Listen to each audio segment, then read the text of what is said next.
Streaming. Go live. Three, two, one. Maybe. There it goes. There we go. Okay, cool. Hey guys, welcome back to the CETV live show. This is your DM Alex and your DM Mark coming to you from the back room, the game cave of Comic Emporium. Uh, we have, well, if you've been paying attention to D&D today, you saw a lot of exciting information that came out regarding the future of Dungeons and Dragons. But before we get into all of that, one of the things we're going to definitely be talking about right now is just kind of where the future of the game mastering class is going to be going, which is fully and totally, completely online. We're going to be doing live streams now for the game mastering class because this gives those who can't be here in person a chance to watch from their offices, from their homes, wherever it is that they are, when they wanted to be here but could not. From going forward, we are definitely going to be continuing to do these classes. We're going to provide all of the different worksheets that we have, the different examples that we have. We're going to be opening up all of this to you guys to all of the social medias. So if you're watching on Instagram, then you can comment live on Instagram right now, and we can definitely talk to you guys. And I think did I hit the button for? I didn't actually hit the button. Now I'm live. Now I'm live. Okay, now Instagram is live. Okay, cool. So we're still working out the bugs of everything, and we're learning how to do four streams at once. It's kind of a challenging thing. It's a good time. Yeah, it's fun. Definitely we're not experts by any means, but we are definitely learning as we go, which is a lot like playing D&D. You learn a lot as you go. So if you're on Instagram and you're watching us and you have questions, shoot us questions there. If you're on Facebook and you're watching us, comment and shoot us questions there. If you're on Discord and you're watching us live right now from there, then again, use Discord, comment, ask questions. If you are watching on YouTube, you should be able to comment and ask questions as we go through this. That one is still new to us, and we're still learning that one, so we will figure it all out. But anyway, so that's kind of where things are going for us right now. We've gone completely live stream for all of the game mastering class. That does not mean that you cannot contact us any other time and bring in your questions, bring in your worksheets, and let us go over it with you. We want to remind all of our DMs and prospective DMs that have been attending these classes that we are still available to you to help out with your own campaigns, with your homebrew ideas, with balancing, with scaling, with problems that you just don't know how to solve without causing a whole bunch of chaos. And don't forget that we still run the Learn to Play D&D class. That's once a month. It's always the third Saturday, unless that falls on some sort of holiday or something. Right. But if you want some like hands-on experience on how to DM, you can come and just get in touch with us beforehand and let us know. And you can actually come and DM that day with a bunch of people who don't know how to play D&D, and you'll have us sitting right next to you so that we can help you kind of get through the process. And there's no such thing as like a wrong decision in all of this, because anything you do, you've got a safety net right here that we can be like, well, actually, that's not how that works, but let me explain how it does. And at the end, everybody's having fun, everybody's learning, and the game continues to grow. Yep. Okay, so having said all of that, let's talk a little bit now about all the many different things that came up today. Because if you didn't know, it was a couple hours ago they did the D&D Direct, which is where they talk about the future of Dungeons and Dragons with Wizards of the Coast and with the community, and what this means for us as players and supporters of the game. So one of the things we're going to talk about as if you haven't watched the video, we're going to just kind of hit some bullet points here that they brought up. I'm going to talk about the one that is the most exciting for me because it's been a part of my life for a very long time, and that is the Drizzt novels. The Drizzt Do'Urden saga has finally come to an end with the final book, Lulth's Warrior. This is the conclusion to a epic story spanning 30 years now. It really it has grown with the Forgotten Realms with Faerun. We've met characters that we loved, and we've met characters that we mourned over when they died in the books, and it's just an incredible series, and it's one of the probably um, most beneficial modern sagas for D&D, because it has brought so much content to the game.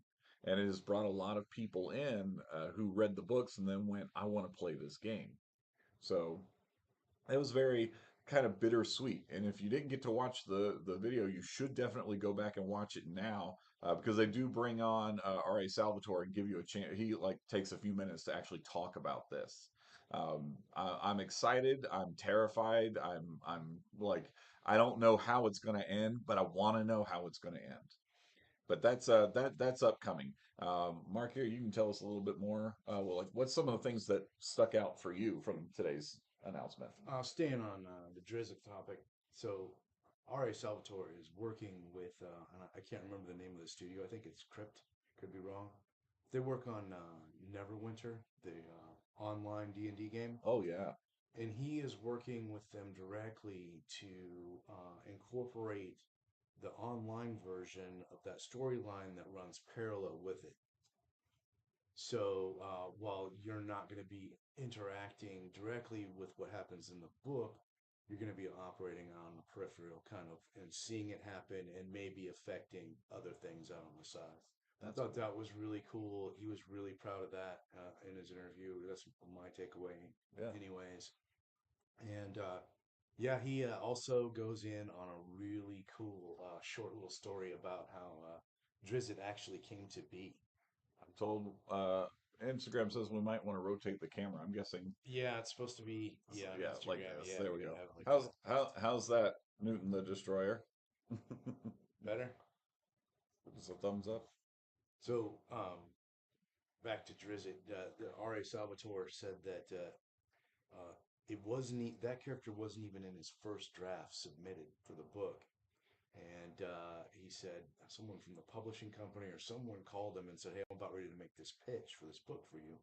I need a sidekick to one of your other characters. Just name him." And he just named Drizzt like that. Yeah, And he gave him the whole thing that I can't even, Men's or Bazarin and the yeah. kingdom that he's from, the whole string that I struggle to read it, let alone speak it.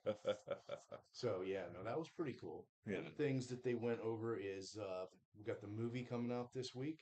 So bunch of us are going to be going to the theater on Thursday, right? that's right. So if you guys haven't yet got your tickets, Comic Emporium, a lot of us fans of the D&D game and everything, we're all going to go see the movie at the Grand at Pier Park on Thursday at the 6 p.m. showing. Mm-hmm. So go get your tickets. We've got people now. I think we've got all of row H is taken up, and I think what was it, row I think you got some at G J, or G, J, J or G? It G, might have been whatever. Yeah. G. We've got people that are now filling in row G. So this is your chance to get a sneak peek at the movie before everybody else gets to see it this weekend. This is a fun thing. It's it's Comic Emporium as a community going out, and hey, you never know, you might meet your next party members or your next DM at this event. So yeah, come and definitely join us there. It'll be a lot of fun, and we can talk about the movie and everybody's experience over it, and we can all geek out over all the cool stuff as we can be like, wow, look at that. Did you see this? And all this kind of stuff and make our speculations about the future of the movie franchise. Yeah, I think it's going to be a good movie based off of everything that I've seen so far. Based off of all the early reviews that are out, it's not the typical D&D movie that we unfortunately have experienced in our lives thus far. I think it finally got the treatment that it deserves, so it's going to be great. It's going to be a good time. Additionally, segueing still into being out at the Grand, we're also going to be out there on Friday and Saturday, right? That's correct. So Friday. The majority of us will be there in the afternoon to the evening. Hey, what's up, man? I'm glad you made it. But we're that's Dustin, I believe. And he's been coming the last two sessions to he's been coming.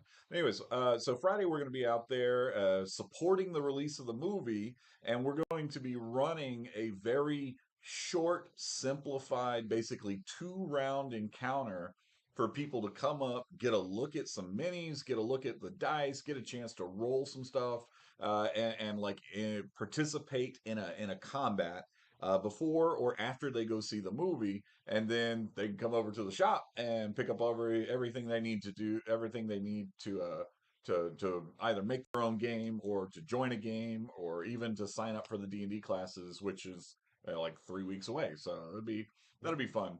Um, so yeah, so that's it. Dustin, you missed the earlier thing when I was talking about. As you guys are watching us live, like feel free to ask us questions. Let us respond to that kind of stuff. You have us, as a captive audience, really. So this is your chance to ask, and we'll do our best to answer in as understandably as we can. That's all we can talk about right this moment. So yeah, there's that for you.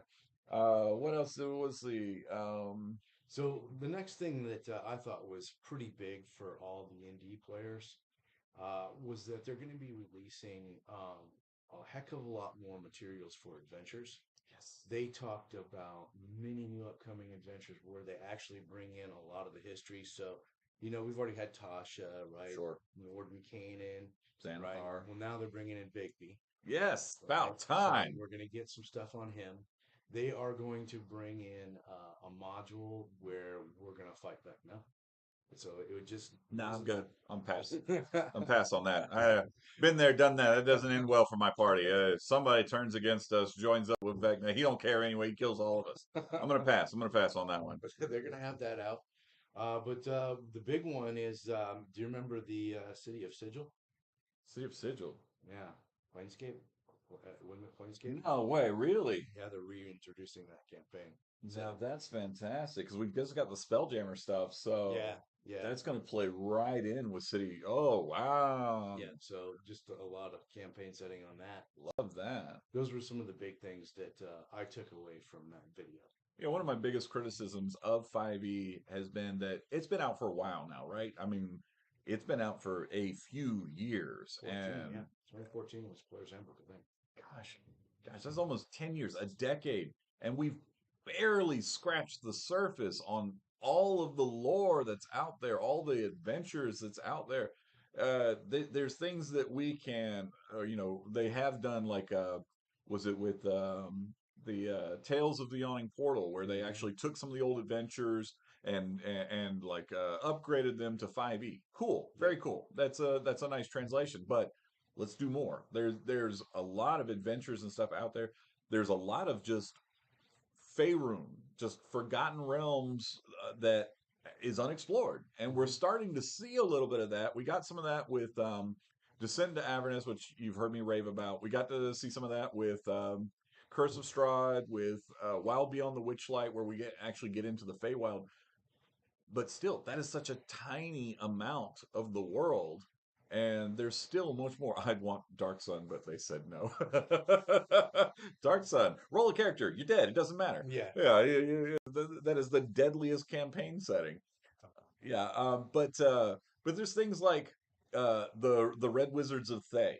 Like that's something that we need to be exploring into because there's a lot there that hasn't been touched yet. Well, I think more's coming on that simply because they're going to feature heavily in the upcoming movie, Yeah, right? right. So they're definitely going to Spoilers. be releasing some of that. Well, I mean, if you've seen the I'm trailer, saying spoilers. If you haven't noticed, there's a guy who's wearing all red robes and tends there's to a whole be bunch of people with tends to be using a lot of magic.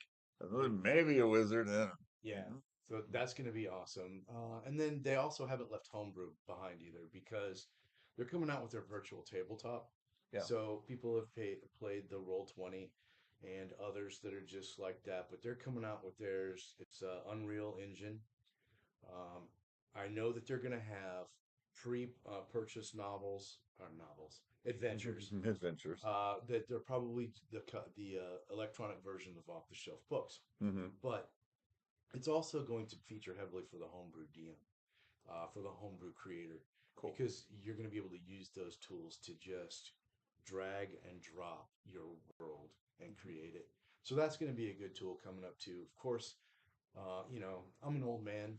I started playing D&D in 73 or 4. I think it was 74. A? Mhm. And, I love the in person game. I love seeing everybody's emotions. You can feel it. It's palpable. Don't get me wrong. There's nothing wrong with playing electronically either. For now, But absolutely not. there's going to be for both parties. You'll be able to have in person or you'll be able to play electronically, whatever you prefer as a player or DM. So that's great that they're expanding out to that as well. Yeah, I want to, I have used like things like Roll20 before. I've used Tailspire. Uh, these are all great tools, and those of you who've attended class have heard me talk about these are fantastic tools for you to use to keep your game fresh and alive and to keep your group going together. Because hey, you play a year-long campaign, 2 year, 5 year, whatever. You know, things happen, life happens, people end up moving, hurricanes hit, and everybody gets split up. Hmm. Pandemics take over the world, and we all get quarantined, so we can't meet in person and play anymore. These are things that you can do, to keep your game alive and to keep that connection going. Personally, this is a personal DM Alex opinion. I love sitting at the table. I love that community, that camaraderie, that fellowship that we get, just sitting around a table and rolling dice.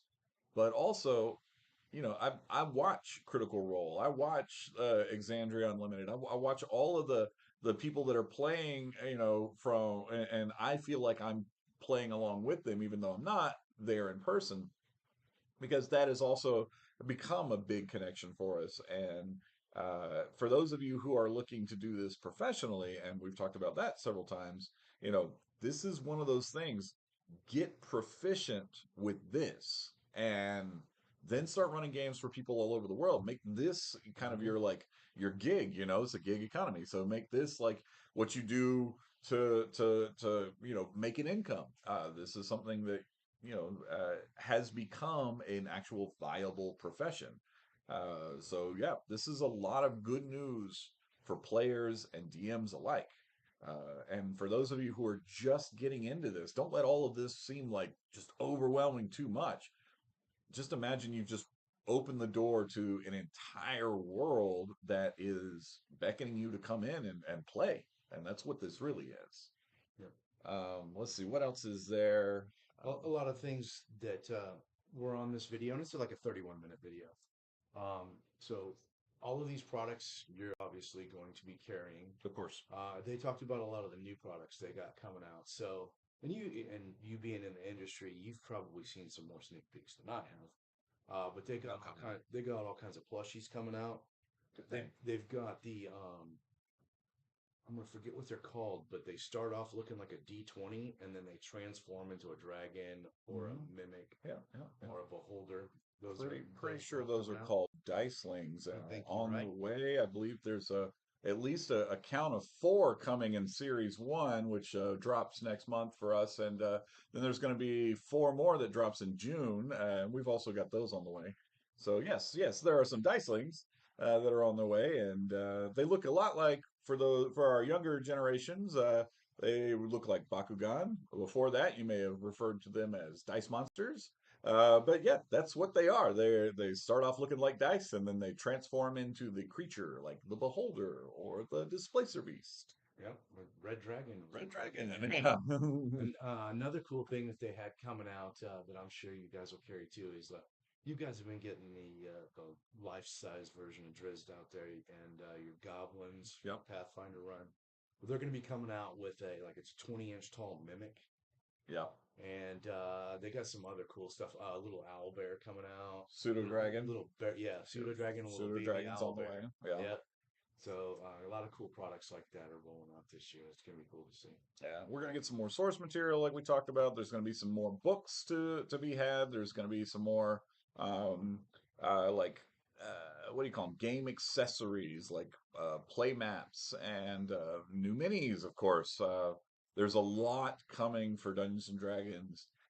It's just picking up steam, which is in my opinion, having played as long as I have, it's crazy to think that like when this all started, it was like, wow, this is all new and there's so much. And now we're looking at it and going, we haven't even got started yet. There's still so much more coming. There's stuff for veterans and newbies alike to be excited about.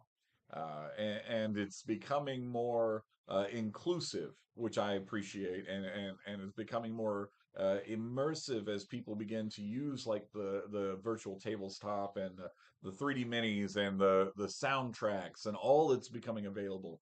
All the stuff that we weren't doing 20 years ago. We were graph papering it, Right. and those skills are still handy. But yeah, it's an exciting world to be in right now with all of this cool stuff coming for this game. And as long as it continues to live and to thrive and be supported by people like us, um, uh, that there's going to be yeah Justin's I'll translate it in just a second, but yeah, there's going to be a lot more options available for gameplay as well, because there's uh, a new miniatures battle game called Onslaught. Yeah, I've been playing that quite a bit. Yeah, It's a good it's game. yeah, very good skirmish type, small miniature army against miniature army, and it takes place using the lore of Dungeons and Dragons with the Harpers and Kentaro. Zentarum. Yeah, so That's in the starter box. that's a yeah, but there's more coming because we've got the mini arrows mercenaries that are coming out, and I think what Red is it? Wizards. Yeah, Red Wizards is the other one. I wonder why they got Red Wizards coming. Mark. I don't know. I have I no don't know. I idea. guess we'll find out in 2 days. Or Harper's. Yeah, or Those other Harper's. ones. I don't know. No. If we're speaking over your head, guys, it's a lot of lore that you're about to be introduced to if this is the first time you've heard those words. Yeah, the Forgotten Realms is a very rich campaign that has Sure. been around since 1987. Now, there are older campaigns, Greyhawk, for example, For example. Mystara, which was later named, that was basically the basic D&D game from the 70s. That was its world. Hmm. But Forgotten Realms is by far the richest. It has the most contributors, such as R.A. Salvatore, Drizzt, and all the characters he created. Ed Greenwood Yeah. created the Forgotten Realms, and he just launched his own YouTube channel. Cool. And he has been going over the lore, and I have been listening to that in the office in the background while I'm doing my work, Nice. just to Nice. try to brush up on stuff. So yeah, it's good to see him again. But yeah, just and this is just one thing that we do here is Dungeons and Dragons. But in all honesty, without Dungeons and Dragons, I don't know if any of this other stuff would exist at this point. I'm very certain it would exist, but it just might have taken longer to be Sure. created and come out and everything like that. I always think about that kind of stuff. But Yeah. yeah, I'm so happy that D&D is so as popular as it is because when I started playing D&D, the only people that played D&D were all of us in the advanced placement classes. Right. That's it. It didn't reach out to many other aspects when I was growing up of social strata, Yeah. and now it is mainstream. That's more than Yeah, mainstream. and it is just reaching so many people, and it's so great to It's a see just positive household name now. everybody. Yeah, everybody just grabbing hold of it and having fun with it, and I love it. One of the things I love so much about what has been coming out in the last couple of years with Dungeons and Dragons is while we are exploring and renovating and upgrading some of the old lore and bringing that into the fifth edition, we've got people like the Critical Role channel that is creating content for fifth edition. And you might be thinking like, oh, well, yeah, they're, paid voice actors. They have this is their job and stuff. But you got to remember, like before they started doing this, other than a handful of them, they were all basically just like us. Just Yeah, they playing. right Yeah, at Matt Mercer's kitchen. yeah, they were just sitting around the table just playing. Yeah. So that means that it's not an exclusive club. Mm-mm. Anybody can get out there and start filming your game, start doing stuff like learn to play events and learn to DM events and stuff like that, so that you kind of get it on out there, show more of a representation of the D&D community. Not only that, bring your content. If you've got that story that you just can't let go of and you just want to continue building on, bring it to fifth edition. Mm-hmm. Share it with folks. You got those monsters, those classes, those worlds that you're like, they're real to you. This is your opportunity to jump in with an ever changing, ever growing experience, and share it, put it out there, let other people find it too. This is, I mean, in a very dramatic way of saying, this is your key to immortality. That could be, yeah. Absolutely. So it's out there, it's available to you. All right, I'm going to take a moment. We've got several people that have joined up. I wanted to circle back. There was Paizo had also said that WizKids, that there will be more Starfinder minis too. Right. So we're not just talking about Dungeons and Dragons here, even though that is like our favorite game. Pathfinder is a fantastic game. Paizo is an amazing community that kept, in my opinion, Dungeons and Dragons alive during the 3.5 to 5th edition sort of transition, where we had this edition come up called 4th edition, which had its merits. There were some good things, but overall wasn't as positive of an experience for some as it could have been. But yeah, there's Paizo's got a lot of stuff coming too, as they're building on their world, and you've got Pathfinder Second Edition. They're doing more Starfinder. They're doing more minis. They're doing more board games too, as you're going to see those coming out as well. So yeah, good call, Dustin. We've got a few people on right this moment who are watching us live here. Wanted to just open it up real quick to see anybody have any questions that Mark and I could answer for you, as far as like regarding your own games, um, anything like that. Anybody at all? We'll give you a minute while you do that. Just type them into the chats. They're all open, so we're just watching to see who's going to pop up here, and we'll answer them as they come in. So we have one from Carrie. Carrie asked us, I've got 9 people in my group right now. Yeah. Yeah. Well, there's several points to be made here. He's got 9 people in his group. Half of the group are adults, and half of the group are not adults. And when you have a mixed group like that, there are two very distinct sort of personalities and gameplay styles. Mm-hmm. And he's kind of wanting to know, how can I navigate that so that everybody is having fun? Well, Um, the people that you have to negotiate with are the adults, yeah. because the kids are there to have fun, and the adults can have fun with the kids. It doesn't take too much effort to do that at all. So as long as the adults are on board with your thoughts, the way you would like to take it, I'm sure they'll have a good time too. So instead of trying to cater to the adults and bring the kids along, which would be a more difficult terrain to navigate, I would say almost impossible. Uh, I would try to bring the adults down to the kids level. Yeah. And frankly, you know, I get in some of those games with younger people, and I let loose a little bit more. I end Sure. up chuckling a little bit more, being a little bit more goofy. Sure. I have to say I enjoy it. So Yeah. that's my recommendation. So we talked about group size before as well, Carrie. 9 people is a lot. It is a lot. That is a long single combat turn. One of the things I talk about many times is like, you got to think from the first person in initiative all the way back around till it's their turn again. Like, how long is it taking to get back around to that? Combat turns are a lot, Yep. and 9 people, if you can manage it efficiently where there's a flow and everybody is being involved, awesome. That is a skill I don't have. I will often break the cardinal rule and split the party, so that I have one party doing one section of the party doing something, one section doing something else. Usually, whoever's not involved in the combat is doing like a role play event or a skill challenge or something.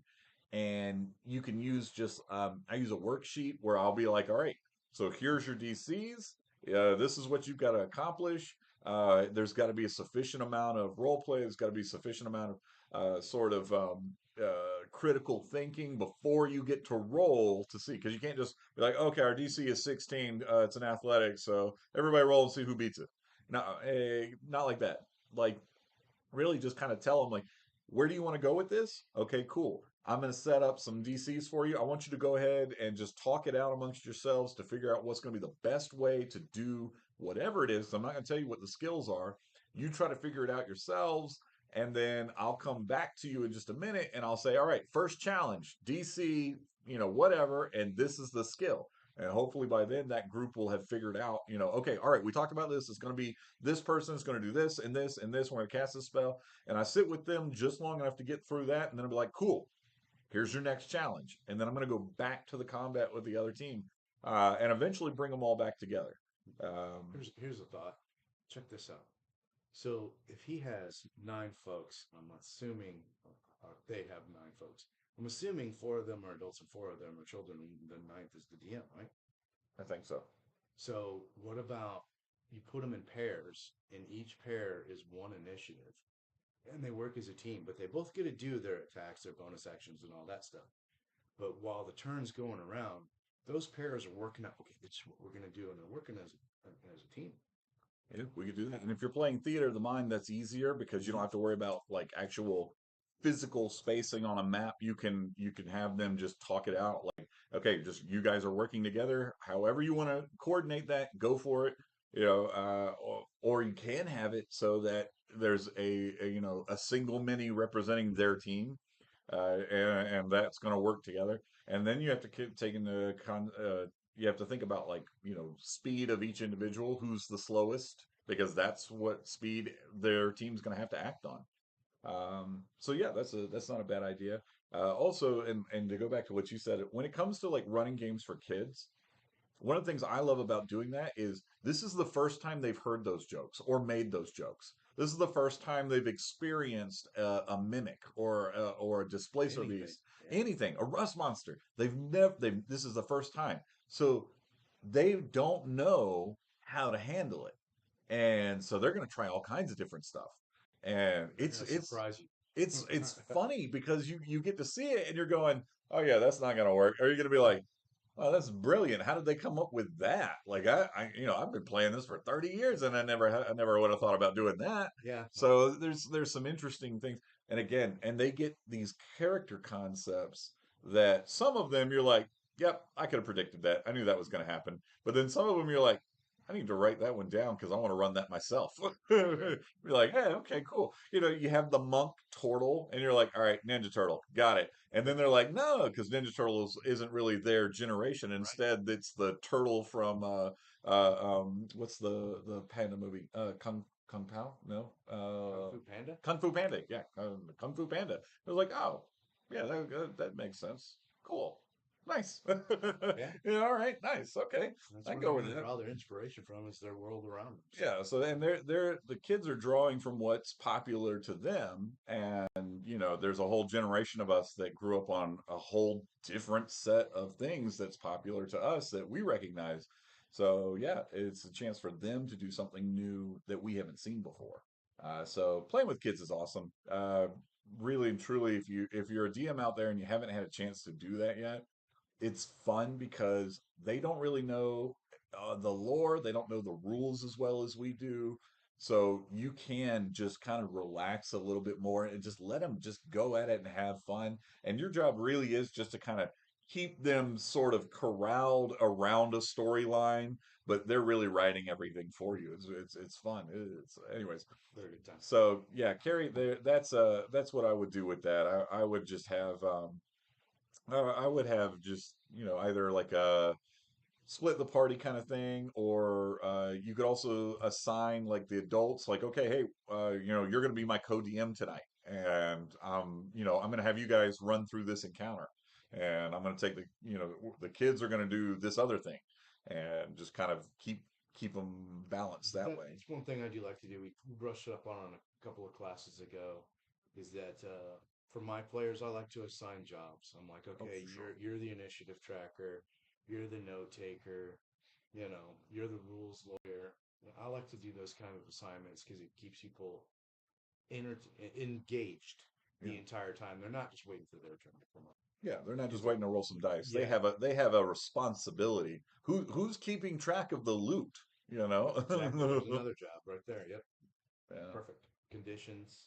Who's got what Oh yeah. condition? Yeah. Who's going to be that condition monitor? Who's like, okay, you got 3 turns left on your poison, and then it's going to go off or whatever. Like there needs to be somebody at the table doing that because it doesn't weaken you as a DM. It strengthens the players because they get to learn this mechanic, and use something you don't have to keep track of, which is always And gives you more room to just improv.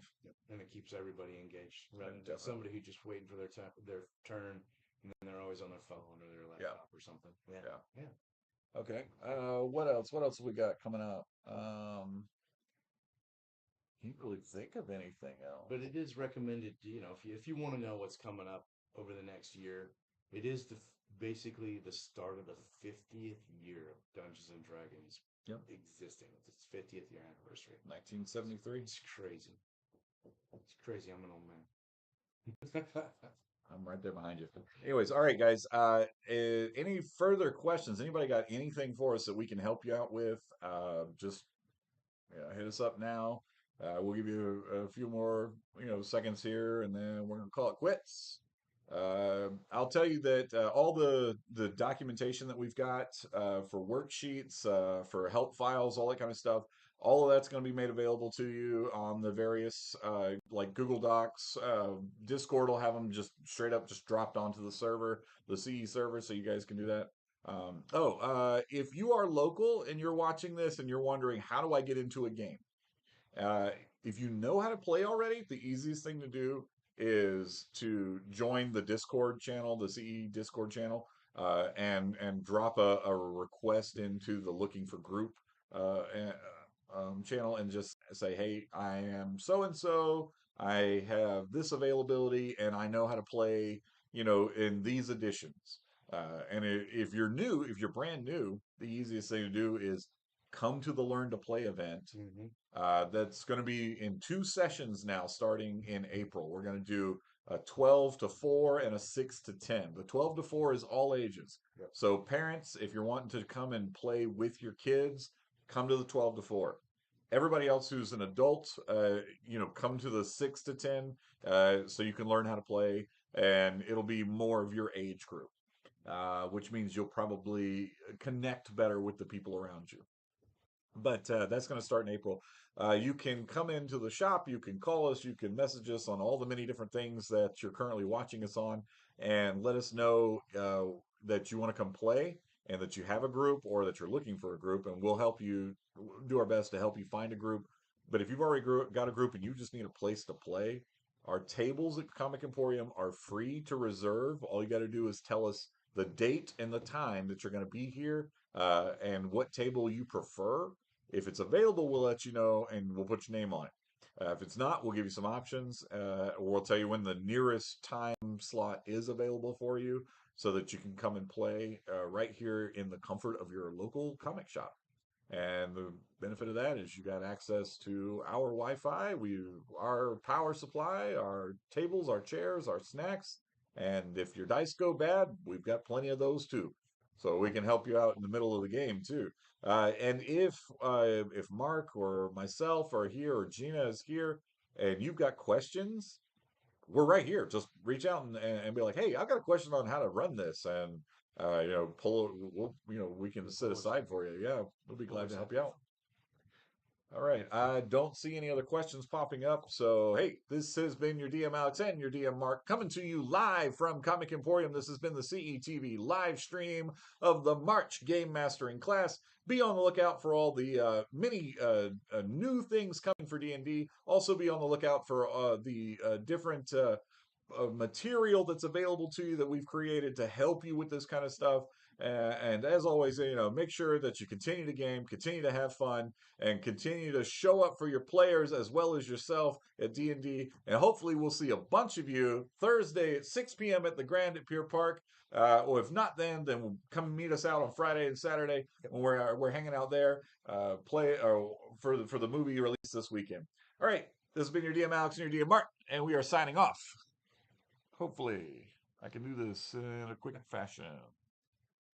Feel like I can.